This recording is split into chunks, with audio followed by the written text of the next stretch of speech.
सुप्रभात बच्चों, मेरे इस ऑनलाइन क्लास में आपका स्वागत है।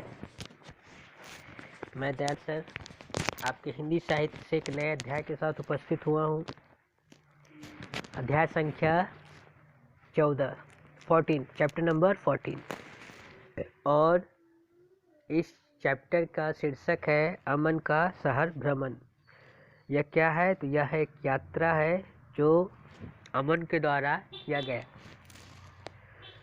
तो स्टूडेंट्स, यह इस अध्याय का पहला भाग है यह वीडियो। तो इस वीडियो के द्वारा सबसे पहले हम लोग पढ़ने का अभ्यास, रीडिंग प्रैक्टिस करेंगे अच्छे से और सीखेंगे रीडिंग करना।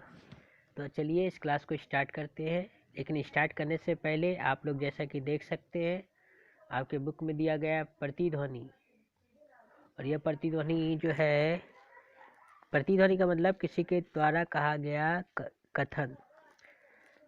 कथन क्या है? कथन है स्वयं को अनुशासित कीजिए और आपको दूसरों को अनुशासित करने की ज़रूरत नहीं पड़ेगी।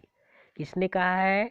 तो जॉन वुडेन ने यह कहा है कि स्वयं को अनुशासित कीजिए और आपको दूसरों को अनुशासित करने की ज़रूरत नहीं पड़ेगी।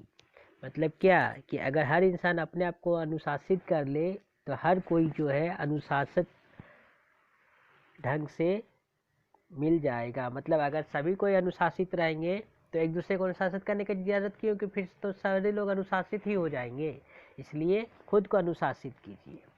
तो चलिए इसे क्या है इस कहानी में या इस अध्याय में क्या है, इसको पढ़ते हैं।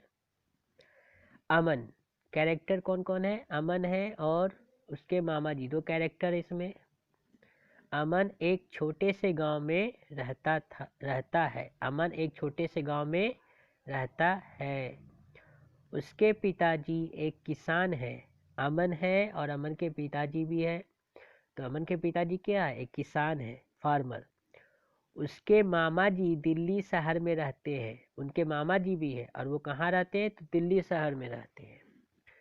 गर्मियों की छुट्टियों में इस बार वह मामा जी के घर आया हुआ है। तो गर्मी की छुट्टी हो गई, समर वेकेशन, तो अमन जो है अपने मामा जी के यहाँ आया हुआ है। एक दिन उसके मामा जी उसे अपने साथ शहर दिखाने ले गए। थोड़ी दूर जाने पर एक चौराहा आया। चौराहा आने पर उसके मामा जी अचानक रुक गए। चौराहा मतलब वैसा जगह, वैसा रास्ता जहाँ से चारों दिशाओं में अलग अलग रास्ते जाते हैं, चार राहों का समूह। अमन, अब जो है अमन और मामा जी के बीच कुछ वाद संवाद हो रहा है। अब उसी को हम लोग जो है पढ़ेंगे। जब मामा जी चौराहा आने पर अचानक से रुक जाते हैं तो अमन जो है अपने मामा जी से पूछता है। क्या पूछता है? कि आप रुक क्यों गए? मामा जी बोलते हैं, बेटा अब हमें सड़क पार करनी है। सड़क पार करने से पहले दाईं ओर देखना चाहिए कि कोई सवारी तो नहीं आ रही।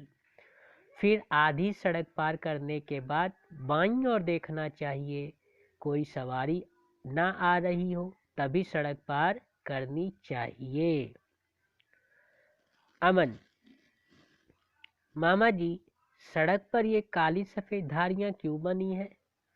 मामा जी, इन्हें जेब्रा क्रॉसिंग कहते हैं। यह पैदल चलने वालों के लिए है। सड़क पार करते समय सदैव हमें जेब्रा क्रॉसिंग का ही उपयोग या प्रयोग करना चाहिए। हमेशा सदैव इन्हीं पर चलना चाहिए। अमन, मामा जी चौराहे पर यह लाल बत्ती क्यों जल रही है? मामा जी, ये बत्तियां प्रत्येक चौराहे पर है। अभी जो लाल बत्ती जल रही है वह इन वाहनों के रुकने का संकेत है। यह इन वाहनों के लिए रुकने का संकेत है। अगर लाल बत्ती जलता है, ट्रैफिक लाइट में लाल बत्ती जल रहा है तो रुकने का संकेत देता है। देखो इधर के सभी वाहन रुक गए हैं। अब देखो वह पीली बत्ती जल गई है। अब ये वाहन चलने के लिए तैयार होने का है। मतलब पीली बत्ती जो है वाहनों के तैयार हो जाने का है कि अब जो है कुछ देर के बाद अगले आदेश पर, अगले संकेत पर चलना आरंभ कर देना है। तो स्टूडेंट्स इस पहले पेज में तो इतना ही है। अब चलिए हम लोग आगे दूसरे पेज पर आते हैं और देखते हैं कि क्या लिखा हुआ है। संकेत है, थोड़ी देर में हरी बत्ती जलेगी, हरी बत्ती जलने पर ये वाहन चलना शुरू कर देंगे।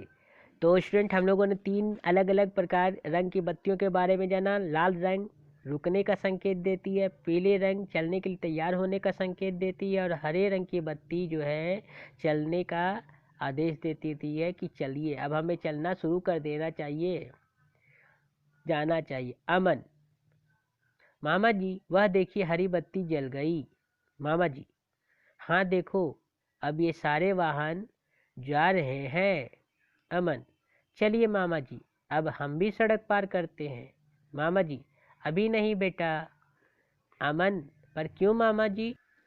मामा जी, लाल बत्ती जलने पर जब ये सभी वाहन रुक जाएंगे तभी हम सड़क पार करेंगे। अमन, ठीक है मामा जी। मामा जी, इन बत्तियों पर आधारित एक कविता तुम्हें सुनाता हूँ, तुम सुनोगे? अमन, हाँ मामा जी। मामा जी, तो सुनो। लाल बत्ती बोले रुक जाओ भाई रुक जाओ, पीली बत्ती कहे तैयार हो जाओ, हरी बत्ती बोले अब तुम जाओ। अमन, मामा जी यह तो बहुत अच्छी कविता है। वह देखिए मामा जी लाल बत्ती हो गई, सारे वाहन रुक गए। मामा जी, हाँ आओ हम सड़क पार करते हैं। तो जब हम भी लोग स्टूडेंट्स, जब हम लोग भी अगर सड़क पर चलते हैं तो हम लोगों को भी जो है सड़क पर चलने वाले ट्रैफिक रूल्स का पालन करना चाहिए और अनुशासित होकर सड़क पर चलना चाहिए, क्योंकि अगर हम अनुशासित होकर सड़क पर नहीं चलेंगे तो दुर्घटनाएं सड़क पर होने की संभावना बढ़ जाती है। तो दुर्घटनाओं की संभावना को कम करने के लिए या पूरी तरह से समाप्त करने के लिए हमें सड़क के नियमों का पालन करना चाहिए। और हमें अगर हम लोग फुटपाथ बोलते हैं, फुटपाथ पर अगर हम लोग चलते हैं या सड़क पर भी चलते हैं तो हमें हमेशा सड़क के बाईं ओर चलना चाहिए, दाईं ओर कभी नहीं चलना चाहिए, क्योंकि इससे दुर्घटनाएं होने की संभावना बढ़ जाए। इसलिए हमेशा याद रखें कि हमेशा सड़क पर जो है सड़क के नियमों का पालन करें और सड़क पार करने के लिए जेब्रा क्रॉसिंग लाल काली धारियों का प्रयोग करें और सड़क पर हमेशा बाईं ओर चले। तो स्टूडेंट्स इस संवाद के बाद, इस अध्याय के संवाद के बाद जो मामा जी और अमन के बीच हुआ, तो इसमें इसका क्या बताया गया है? तो इसमें हमें यही बताया गया है कि हमें सदैव कानून का पालन करना चाहिए। हम लोग जहाँ पर भी उपस्थित हैं वहाँ के कानून के हिसाब से हमें चलना चाहिए और अपने आप को कानून के तहत ही रखना चाहिए, तब कोई भी परेशानी हम लोगों को नहीं होगी। तो स्टूडेंट यह पहला भाग था इस अध्याय का। इस अध्याय में हम लोगों ने क्या सीखा, क्या किया? तो पढ़ने का अभ्यास किया, रीडिंग प्रैक्टिस किया। आप लोग भी एकदम साफ साफ जो है शुद्ध शुद्ध पढ़ेंगे। तब तक के लिए धन्यवाद।